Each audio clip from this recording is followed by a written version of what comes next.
seu passado legendário. No batalhão ferroviário minha gente não confunde, Mário Portela Fagundes, tenente extraordinário.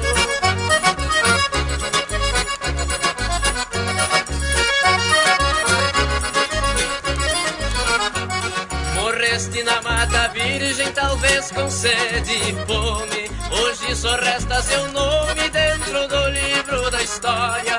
E lá no reino da glória não há ninguém que conteste, lembrando Luiz Carlos Prestes lutando pela vitória.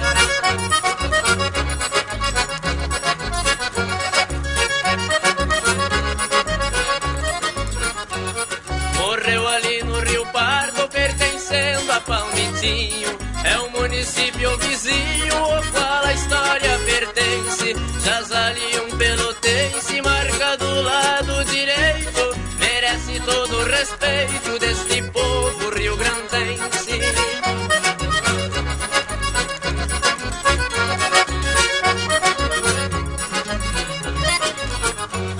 Sobre o leito do Rio Pardo, com suas águas sombrias, dizendo que em noites frias lutou ali bravamente. Foi traído de repente por um grupo provisório e não teve repertório, tombou sem vida o tenente.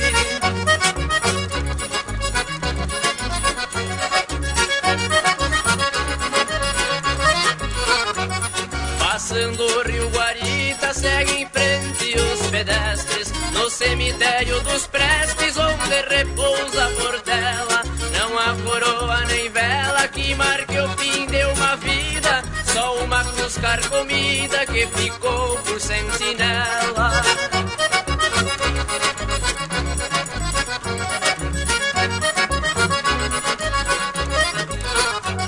É Portela legendária, a capital do turismo, e não falta o gauchismo pra atrair os visitantes. Sobre a cascata gigante no salto do Yucumã, vai hoje volta amanhã ver as ondas murmurantes.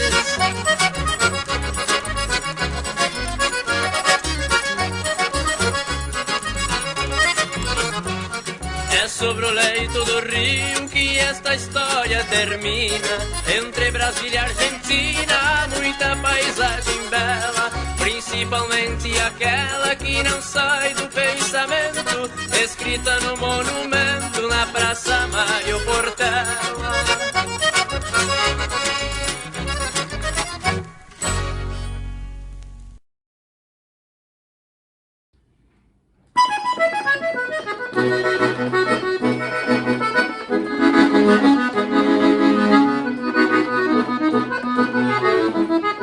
Eu quero cantar em versos, é uma história tão bela.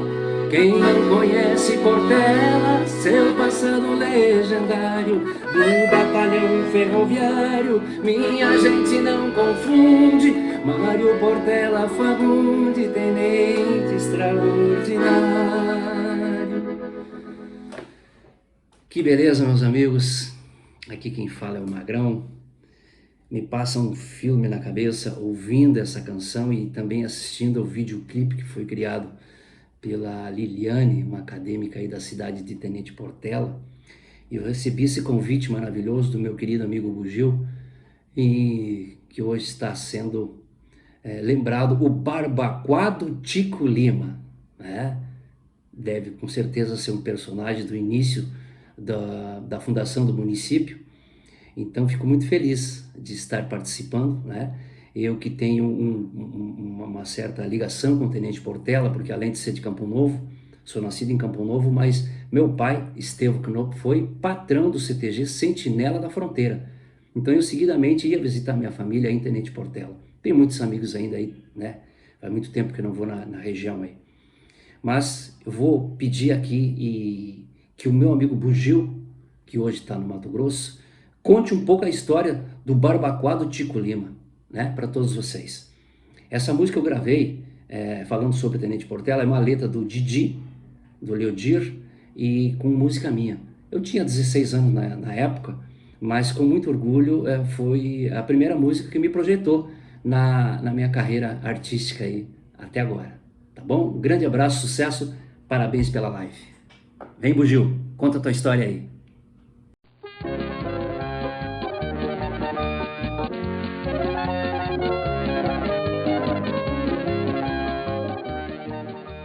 Alô, amigos de todo o Brasil, boa tarde. Tenente Portela, boa tarde. Rio Grande do Sul, boa tarde. Sentinela da Fronteira, boa tarde. Magrão, que prazer estar fazendo essa dobradinha aí, né, contigo nessa grande live aí do nosso CTG, de Tenente Portela, CTG, Sentinela da Fronteira. Quero desde já mandar um abraço aí para a patroa do Sentinela da Fronteira, a dona Clair Boni Menegazzi, né, e também para o Departamento Cultural do CTG, Leonardo, Mauro, Juliano e o José Spanik, e para os demais integrantes, né, dessa entidade que foi a minha segunda casa.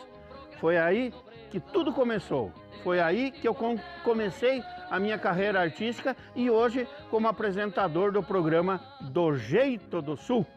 Boa tarde para a Liliane, que fez esse vídeo maravilhoso aí, né, esse trabalho maravilhoso. Magrão, vou contar a história do Barbacoa do Tico Lima. Com isso eu tenho que respingar alguns traços e alguns comentários sobre mim também, para poder chegar até nele, né? Claro que eu vou pular várias etapas, né, para poder simplificar e fazer um resumo. Mas com certeza vamos falar então hoje de Francisco Manuel de Lima e Filho, popular Tico Lima, proprietário de um grande barbacoa aí em Tenente Portela, um dos maiores fabricantes de erva da região. Buenas, meu nome é Silvio Francisco Lima, conhecido por Bugio, sou apresentador do programa Do Jeito do Sul. Eu moro em Sinop há 27 anos que eu me desgarrei, que eu saí de Tenente Portela. Mas há 27 anos, Portela não sai de mim. E nessa grande live intitulada Sentinela do Carige dos Barbacoa, onde estaremos contando a história do Barbacoa do Tico Lima. Buenas, gurizada, eu sou filho de Nelson de Souza Lima e Hilda Ferrari Lima, em memória, os dois. Tenho 5 irmãos espalhados por esse Brasilzão e eu, como falei, morando aqui em Sinop. A história do Tico Lima é uma história muito bonita, que se for contada em detalhes, precisamos aí umas 2 semanas.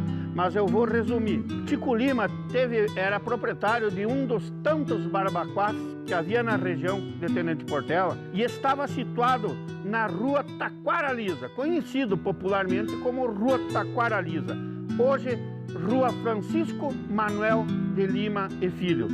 Leva o nome dele. Foi um projeto do então vereador Jaume Fornari.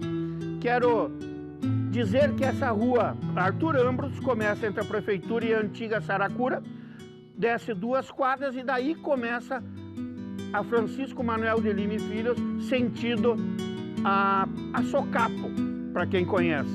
Após a descidinha, onde era conhecida Taquaralisa, por ser uma subida que quando chovia para sair de lá, nem carroça encorrentada, né?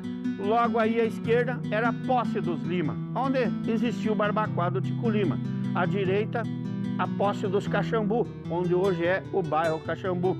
Ele era lindeiro do Caxambu, do matador do Piligrim, lá dos Piligrini, né, do potreiro lá do Parjanelo, famoso potreiro do Parjanelo, onde a gurizada ia comer pitanga, guavirova, ariticum, caçar passarinho, assim por diante.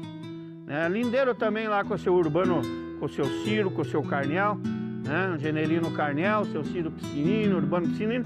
Era aquela região ali, onde era o barbacoa do Tico Lima. Tico Lima, na posse dos Lima, né? Ele tinha muita erva nativa, como existia muita erva nativa em toda a região, né, na Grande Portela. E ele negociava, então, erva com toda aquela região. Tanto ele comprava a erva in natura, produzia no seu barbacoa e revendia novamente para terceiros, como também para os próprios donos. Eu perdi meu pai, Nelson Lima, quando eu tinha 7 anos de idade. E nós fomos morar então com o nosso avô, porque a minha mãe era do lar, nos 5 irmãos, nós tínhamos uma diferença de 7 para 14 anos, né? Tudo criança. E fomos morar, então, no sítio do Tico Lima com meu avô. Então lá nós aprendemos, eu tinha 7 anos, lá nós aprendemos a lida do sítio, a lida do barbacoa, a lida da erva mate. Porque aprendemos e nos criamos com o Tico Lima, né, a fazer, ajudando ele, né, na lida do barbacoa. Me lembro que o meu avô, né, era uma pessoa muito respeitada, mas por demais. Mas não pela hombridade, não, pelo respeito que ele tinha com o seu semelhante e pela hombridade nos negócios que ele fazia. Contando uma história rapidito, meu avô Tico Lima, como assim era conhecido, ele não sabia escrever, não sabia ler. Aí me pergunto, Bugio, mas como que ele negociava, fazia conta, né? E negociava com os demais que até lá iam para comprar e para vender erva? Buenas, eu conto para vocês. Chegava as carroças carregadas com os raídos de erva no barbacoa e lá tinha a balança numa talha, né? Onde descarregavam a erva e pesavam, né? Os raídos, raído por raído. E como é que ele fazia as anotações para saber quanto ele tinha recebido de erva de tal cliente e quanto que ele tinha que devolver? Se eu não me falha a memória e não estou enganado, era tipo assim, meio a meio. A pessoa trazia X quilos de erva, tinha tanto de quebra e o que sobrava era repartido no meio. Mas como que ele ia fazer essa matemática se ele não sabia ler e escrever? Buenas, nas paredes do barbacoa, me lembro bem, 7 anos, né, gente, faz muito tempo, mas ele com carvão, ele ia lá e desenhava alguma coisa que ele via na pessoa. Um chapéu grande, né, um bigode, ele fazia lá um bigode, desenhava um bigodinho para dizer, essa conta é do fulano. Ele já sabia quando o fulano chegava que aquela conta era dele. E cada arroba de erva equivalia a uma bolinha. E cada risquinho 1 quilo. Então digamos que ele tinha recebido ali 96 quilos de erva. Vamos fazer uma conta. Uma arroba tem 15 quilos, né? Então ele botava 6 arroba, né? Que equivalia a 90 quilos, 6 bolinhas e mais 6 risquinhos. Então ele tinha isso que ele tinha recebido. Ele cortava as quebras e desenhava embaixo o que sobrava de erva pura, depois de pronta. Então lá sobrava 4 arroba, digamos, eu estou criando aqui, né? Então ele botava 4 bolinhas e mais 4 risquinhos, digamos. A pessoa aos poucos vinha e ia pegando a erva. Ele ia lá e fazia um xizinho no quilo que ele entregava. Quando terminava os risquinhos, ele abria, riscava uma bolinha e fazia 15 risquinhos, que eram os quilos da arroba. E assim, ele negociava com todo mundo. E o meu avô Tico Lima não sabia assinar nome. O bigode enrolado numa palha era a sua assinatura. Onde antigamente não precisava, os homens eram de bem mais palavra que hoje. Que hoje, mesmo tu assinando, tem que registrar no cartório. E ainda assim, muitos não honram nem o registro do cartório. Mas bueno, vamos seguindo. E assim foi a vida, e nós nos criamos lá. Me lembro que eu mais incomodava por perto, né, que ajudava. Mas me lembro que a erva, depois de seca, vinha pro canchador em roda, né, era uma roda com um rolo, um tronco, né, cheio de dentro, onde em roda tinha um cavalo. Me lembro que o nome do cavalo era o Dourado, né? Então, eu ia em cima do cavalo, né? Eu era o mais novo, né? Para canchar a erva, para depois ir para o manjolo, que era lá do lado, lá na baixada, ao lado do matador do Piligrim, aonde lá sim era moída a erva no manjolo. E daí voltava para cima, onde era vendido, né, e feito, daí repartiam, né, com aqueles que tinham a ver. E assim seguia a vida, né? Nós ajudávamos o meu avô, ajudava a cortar lenha para fazer o fogo no conduto, que dava uns 50 metros do Barbacoa, aonde o calor do fogo, pelo um túnel, entrava embaixo do Barbacoa, do Carijo, ali, né? Era embaixo do... e secava a erva. Então a gente virava a erva de tempo em tempo e assim por diante. Então a gente aprendeu na lida ali, né, a mexer com as carroças, com os cavalos e assim por diante, né? Foi uma vida muito bonita, que eu tenho lembrança e dá nó na garganta quando a gente fala. Mas é uma história bonita. Então assim nós levava a vida. E nessa feita, eu ainda criança, lá já com 9 anos, por aí, acompanhando a minha irmã e o meu cunhado numa visita que foi feita até a casa do pai do meu cunhado, o seu Alcindo e a dona Zelita Soares, eu ganhei deles um livro de poesia do Lúcio Borges de Moraes, aonde eu aprendi, comecei a declamar lá por cima das carroças, né?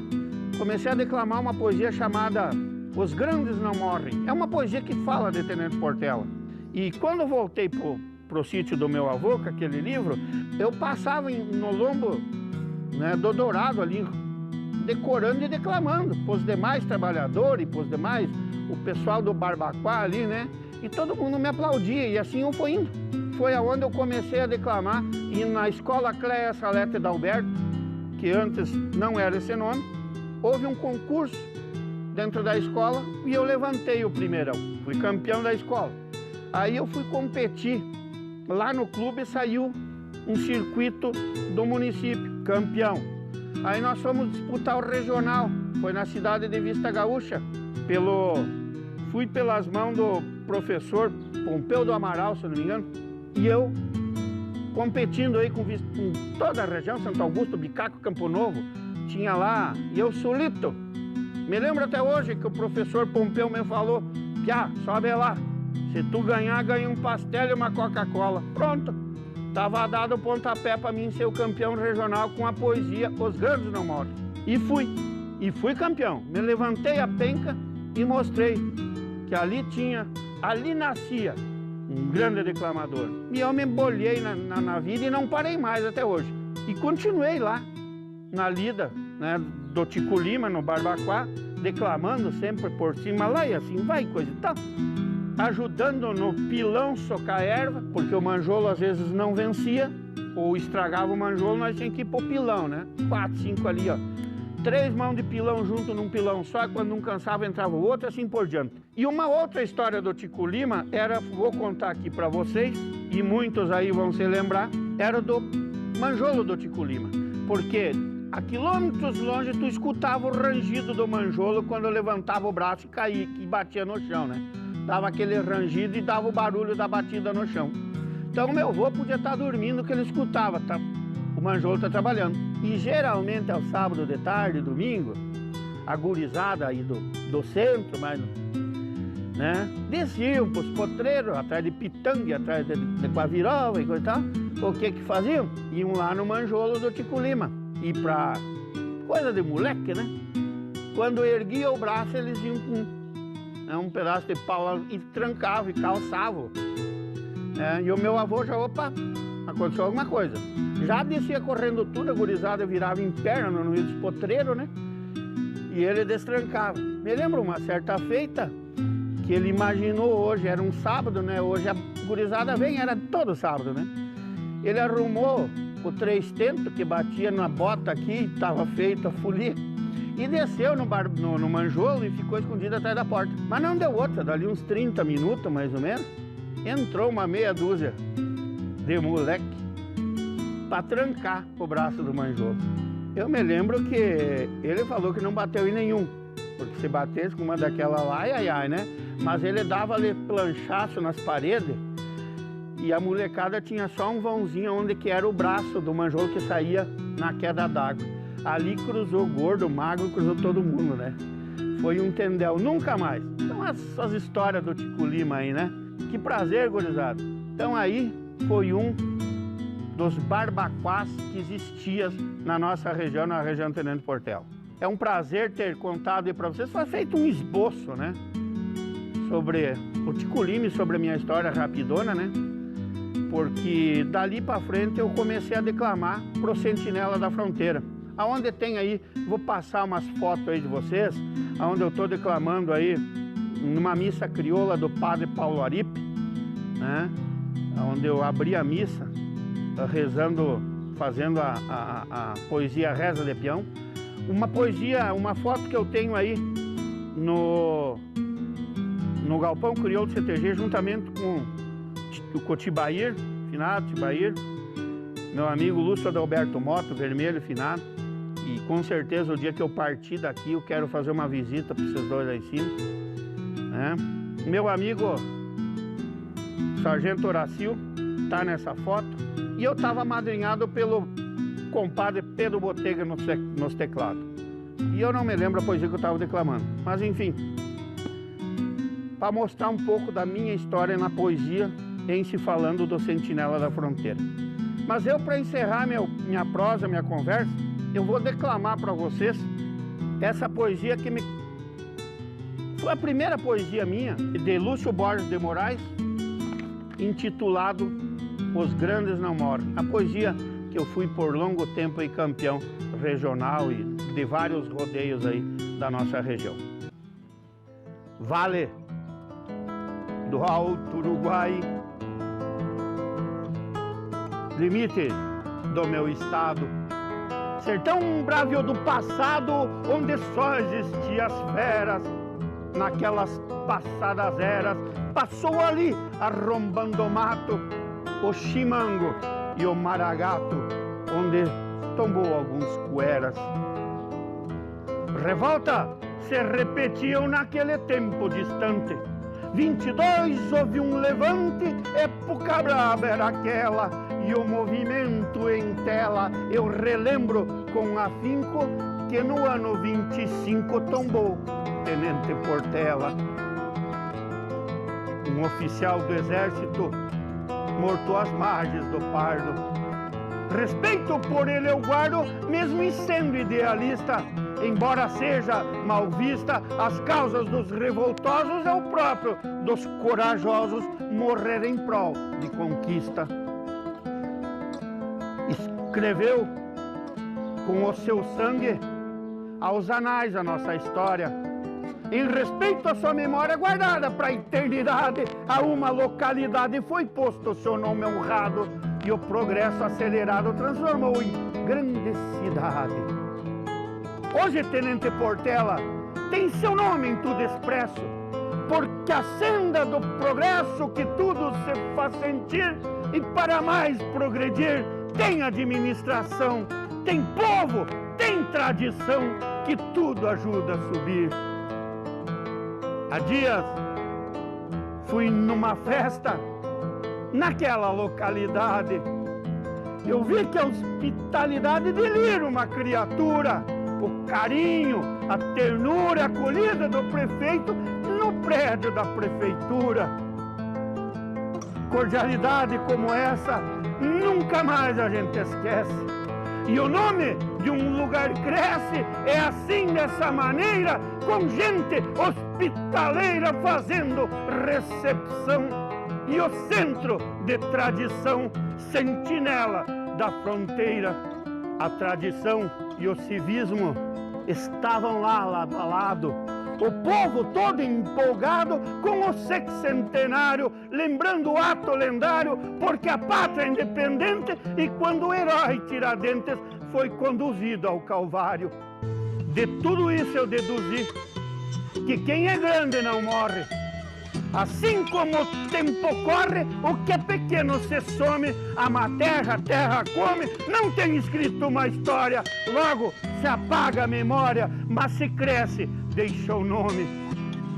Quisera eu igual sorte, se Deus quiser que me mande, e eu morrer pelo Rio Grande, assim como fez Portela, terei mais essa chancela que São Pedro Capataz. Venha sorrindo nomás me receber na cancela. Um abraço e um beijo no coração de todos vocês.